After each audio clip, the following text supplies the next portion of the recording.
Simon & Schuster Audio presents The Drafter by Kim Harrison. Read by January LaVoy.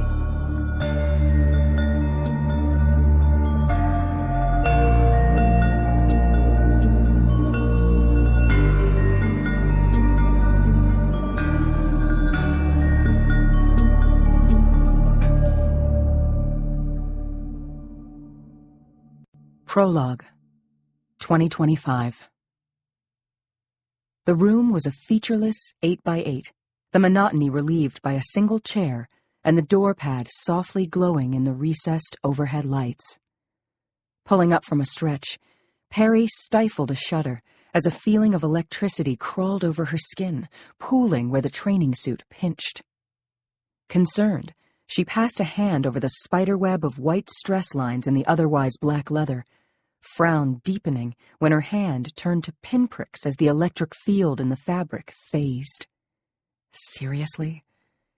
The slick suit ran from her neck to the tops of her boots, elevating her slight form to dangerous and sexy, but a wardrobe malfunction would slow her down. "Hey! Excuse me!" she called toward the ceiling, her high voice laced with demand.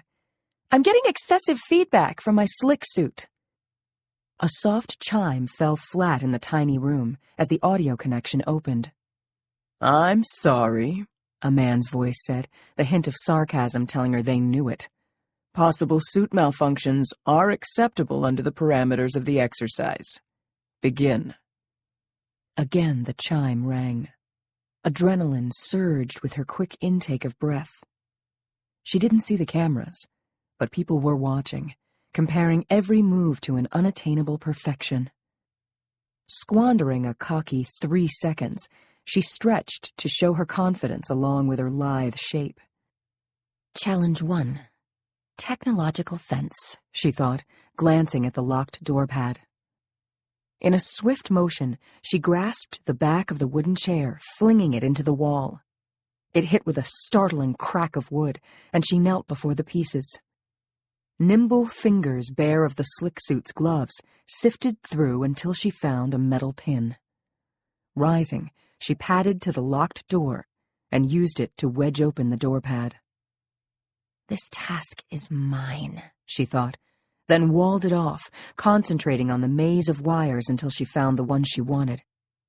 Hand-fisted, she tensed to yank one of the wires free, then hesitated.